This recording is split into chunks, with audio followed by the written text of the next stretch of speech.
أعوذ بالله من الشيطان الرجيم بسم الله الرحمن الرحيم الحمد لله والصلاة والسلام على رسول الله. Değerli arkadaşlar, Muhammed Ali Es-Sabuni'nin Et-Tefsirul Vadihul Müyesser adlı eserinden 24. cüzün 7. dersini yapmak üzere birlikteyiz. Hangi sureyi okuyorduk? Zümer suresini. Ayet 16'ya gelmiştik. Efendim öncesiyle bağlantı kurmak için önceki ayette de hatırlatalım. Ne buyuruyordu? Allah Celle Celaluhu peygamberine Hazreti Muhammed'e buyuruyordu ki de ki ben dinimi halis tutarak, dini hayatımı temiz tutarak, ihlaslı tutarak Allah'a ancak kulluk ederim. Allah'a kulluk ederim. Efendim ey müşrikler, ey kafirler siz dilediğin Allah dışında dilediğiniz şeye nesneye kulluk yapabilirsiniz. Dilediğiniz nesneye tapabilirsiniz. Efendim ama cezasına da katlanacaksınız. Yine devamında buyuruyordu ki de ki ya Muhammed asıl hüsrana uğrayanlar, asıl kayıpta olanlar kıyamet günü kendilerini helak edenlerdir. Yani bu dünyada yaptıklarıyla kıyamet günü kendilerini helak edenlerdir ve ailelerini, efendim evlatlarını, ailelerini yitirenler.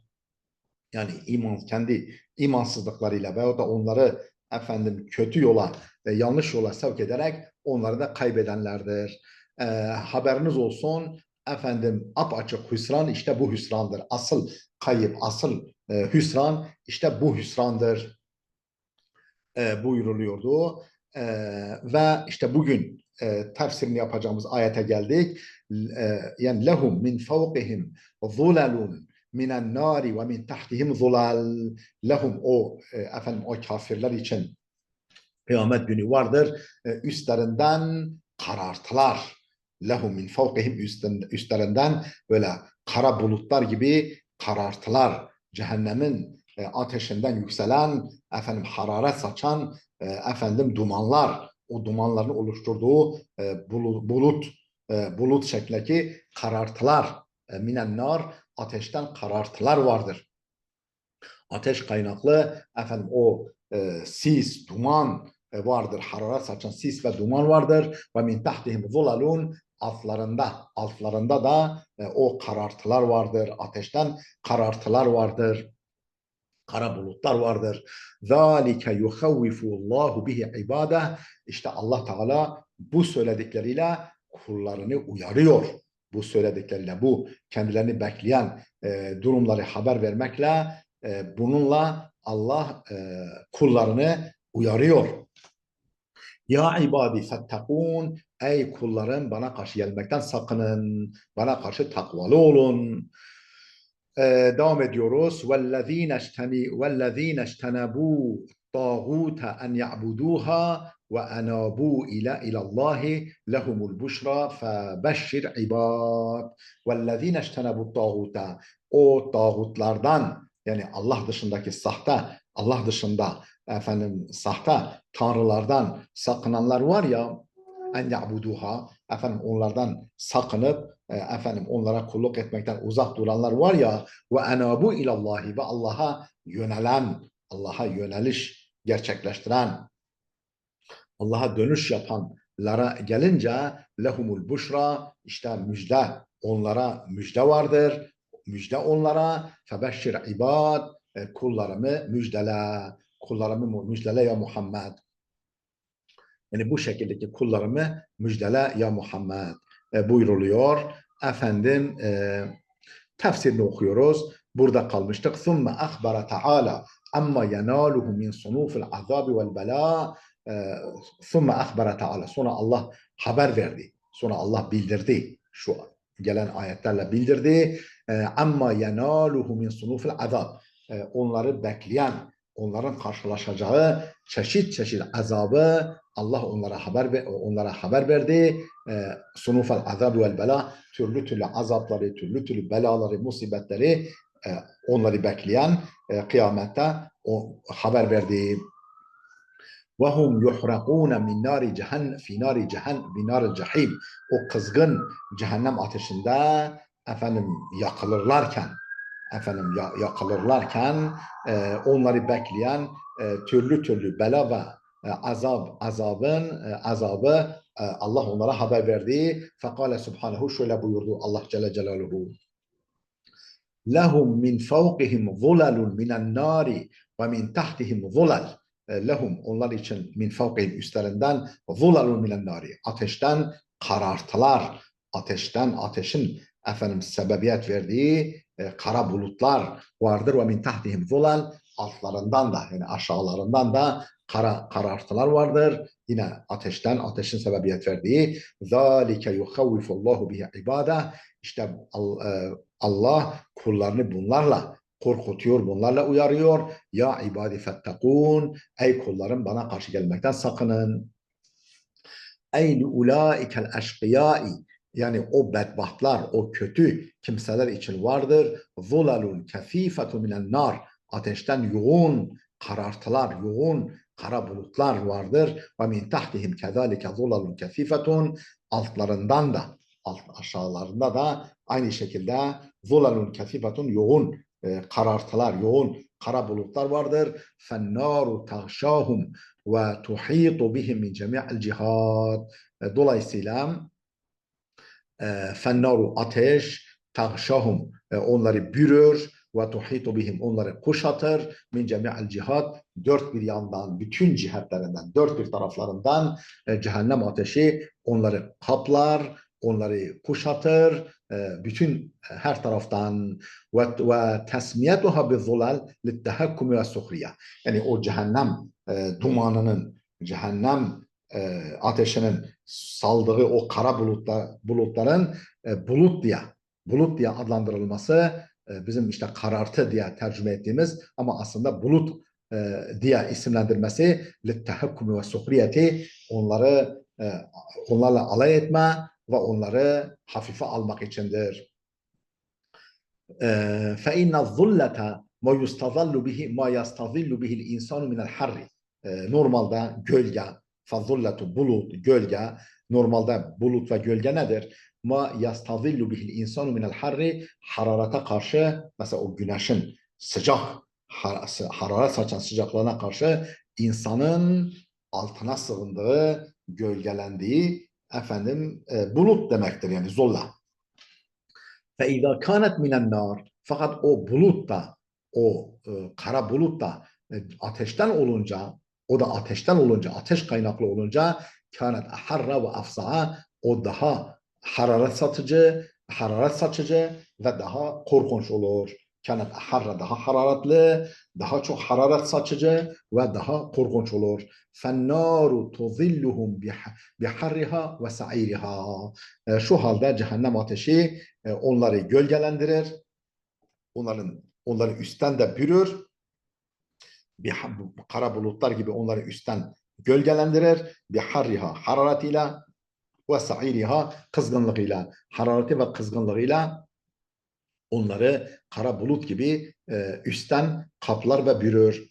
Ve tahriku ecsadahum ve ekbadahum bilazaha, aleviyle, laza, o yalazlayan aleviyle onların bedenlerini ve iç organları, ekbat, onların ciğerlerini ve bedenlerini yakar, kavurur.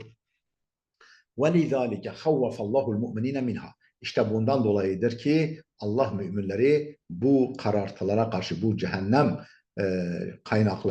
ateşe kaynaklı o kara bulutlara karşı müminleri uyarıyor. Fekale, buyuruyor ki zâlike yuhavvifullahu bihi ibâde. İşte Allah bununla kullarını, yani mümin kullarını uyarıyor. Ya ibadi fettekûn, ey kullarım, bana karşı gelmekten sakının. Benim emirlerimi çiğnemeyin. Emir ve yasaklarımı çiğnemeyin. Ey khafû azabi vettekûhu vehderuhu. Yani khafu azabi, azabından korkun, vettekûhu, ondan sakının, vehderuhu, ondan çekinin. Neyle? Bi taatillahi ve imtisali evamirihi, Allah'a itaatle ve onun emirlerini yerine getirmekle. وَالَّذ۪ينَ اجْتَنَبُوا الطَّاغُوتَ اَنْ يَعْبُدُوهَا. tağuttan. Tağut yani Allah dışında tapılan, tanrılaştırılan her şeye tağut denir. Şeytan, efendim, Firavun vesaire hepsi putlar, heykeller, yani tapınılmaya mahsus heykeller hepsi tağuttur. Efendim, tağuttan sakınanlara gelince en ya'buduha, yani e, tağuttan ve onlara tapınmaktan, onlara kulluk etmekten sakınanlara gelince ve enabu ilallahi, Allah'a yönelenlere, yani o tağuttan sakınıp Allah'a yönelenlere gelince lehumul lehumul buşra, işte onlara müjde vardır. Onlara müjde. Febeşşir ibad, kullarımı müjdele ya Muhammed. Nedir tağut? Et-tağutu kullu ma ubide min dunillah. Allah dışında ibadet edilen, tapılan her şeydir tağut. Minet tuğyani. Bu tuğyan, yani taşkınlık, azgınlık, haddi aşma kökünden, anlamındaki tuğyan kökünden gelen tağut. Ve huve mucavazetul haddi fi'ş-şerri vel udvan. Efendim, kötülükte ve haddi aşmada, yani kötülükte ve hadsizlikte sınırı aşmak demektir tuğyan. Ve sîgatu lil mubalağa. Bu tağut kelimesi mübalağa kalıbıdır. Yani mana fazlalığı katan bir kalıptır, bir formattır. Kel ceberut, ceberut gibi, vel azamut, azamut, ceberut, azamut gibi efendim mana fazlalığı katan bir kalıptır. Bir kelime kalıbıdır. Vel mana, anlam şudur. وَالَّذ۪ينَ انْتَهَوْا عَنْ عِبَادَةِ الْأَصْنَامِ وَالْاَوْثَانِ, efendim, put ve heykellere tapmaktan imtina edenler. وَالَّذ۪ينَ انْتَهَوْا, yani ayaklarını çekenler, efendim, imtina edenler. عَنْ عِبَادَةِ الْأَصْنَامِ وَالْاَوْثَانِ, put ve sanamların, put ve heykellere tapmaktan imtina edenler, efendim, buna yanaşmayanlar. وَرَجَعُوا اِلَى طَاعَةِ اللّٰهِ وَعِبَادَتِهِ, Allah'a itaat ve Allah'a kulluğa dönüş yapanlar var ya, lehumul beşaratu sarratu minallahi teala, işte onlar için Allah tarafından sevinç verici, mutluluk verici bir müjde vardır. Lehumul beşaratu sarratu, surur verici, müjde, efendim, sevinç verici, mutlu edici bir beşaret, bir müjde vardır. Minallahi teala, Allah tarafından.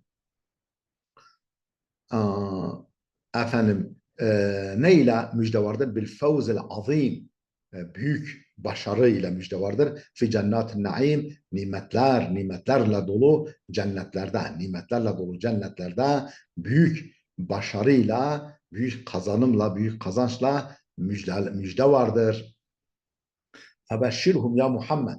Ey Muhammed, sen onları müjdele. Bima seyukrimuhumullahu bihi, Allah'ın kendilerine ikram edeceği şeyleri, Allah'ın kendilerine ikram edeceği, kendilerine lütfedeceği şeyleri onlara müjdele. Min enva'il fadli vel kerame, türlü türlü lütuf ve ikramlar, türlü türlü min enva'il fadli vel kerame, türlü türlü ihsanlar, ikramlar, lütuflarla Allah'ın onlara ikramda bulunacağı şeyle müjdele onları.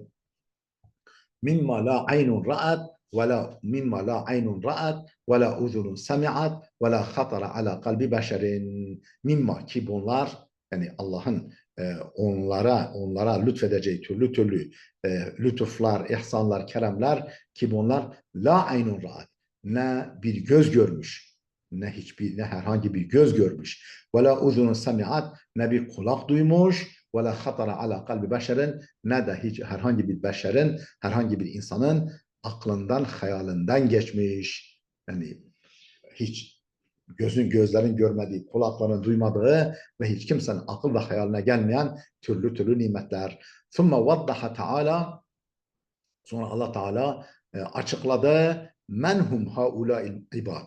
Bu kullar kimler? Yani Allah'ın böyle müjdelere kendilerini mazhar ettiği, peygamberine onları müjdele dediği bu kulların kimler olduğunu izah etti. Daha sonra netleştirdi, izah etti Allah Teala. Menhum haulâil ibad. Kimdir bu kullar? Fekale, buyurdu ki, اَلَّذ۪ينَ يَسْتَمِعُونَ الْقَوْلَ فَيَتَّبِعُونَ اَحْسَنَهُ. Onlar ki söze kulak verirler, فَيَتَّبِعُونَ اَحْسَنَهُ, ama en güzeline uyarlar. Yani söze kulak verirler, en güzeline uyarlar. Ulaikellezine hedahumullahu ve ulaike hum ulul elbab. Ulaike işte onlar ellezine öyle kimselerdir ki hedahumullah. Allah'ın kendilerine hidayet nasip ettiği, Allah'ın kendilerini hidayete erdirdiği kimselerdir. Ve ulaike hum ulul elbab. İşte gerçek manada akıl sahipleri, halis, salim, selim akıl sahipleri onlardır. Ey humullezine yestemi'unel hadise vel kelam. Yani onlar, ey hum, onlar ellezine yestemi'unel hadise vel kelam, söze ve konuşmaya kulak verirler. Feyahudune ahsene ma fihi. Fakat o kulak verdikleri, dinledikleri sözlerin içerisinden en güzelini alırlar, en faydalısını alırlar ve ya'melune bihi ve onu pratiğe dökerler, onunla amel ederler. فَهَاُولَٰئِ هُمُ السُّعَدَاءُ الْعُقَلَاءُ الْمُهْتَدُونَ. İşte akıllı, hidayete ermiş, bahtiyarlar onlardır. فَهَاُولَٰئِ onlardır. هُمُ السُّعَدَاءُ الْعُقَلَاءُ الْمُهْتَدُونَ. Hidayete ermiş, akıllı, mes'ud, bahtiyar kimseler onlardır. Kale İbn Abbas. İbn Abbas demiştir ki radıyallahu anh huver raculu yesma'ul hasene vel kabih. Bu öyle bir kimsedir ki Allah'ın burada bahsettiği kimse öyle bir kimsedir ki yesma'ul hasene vel kabih. Hem kötü söze kulak verir hem de güzel söze. Hem güzel hem çirkin söze kulak verir. Feyetehaddesu bil haseni. Ama güzeli nakleder, güzel olan sözleri konuşur, nakleder ve yestenkifu anil kabih. Çirkin olandan yüz çevirir. Çirkin olanı orada bırakır. Fela yekuluhu, ne onu söyler, dillendirir ve la yetehaddesu bihi, ne de onu konuşur. Yani onu orada bırakır. Vel ayetu sena'un minallahi teala aleyhim bi nüfuzi basairihim. Bu ayet-i kerime Allah tarafından bir senadır, bir medihtir. Vel ayetu ayet sena'un minallahi. Allah tarafından bir medhu senadır aleyhim. Böylesi kullarına yönelik bir övgüdür. Bi nüfuzi basairihim, onların gönül gözlerinin etkin olduğunu, açık olduğunu, bi nüfuzi basairihim, basiretlerinin, gönül gözlerinin keskin olduğunu, derin görüşlü, uzak görüşlü olduklarını belirtmekle onları övgüdür. Ve temyizihim beynel hayri ve şer vel haseni vel kabih. Hayırla şer, güzelle çirkin arasını ne kadar güzel ayırt ettiklerini, temiz ettiklerini belirtmekle onları övgüdür. Değerli dostlar, burada dursun. Gelecek dersimize kadar Allah'a emanet olun.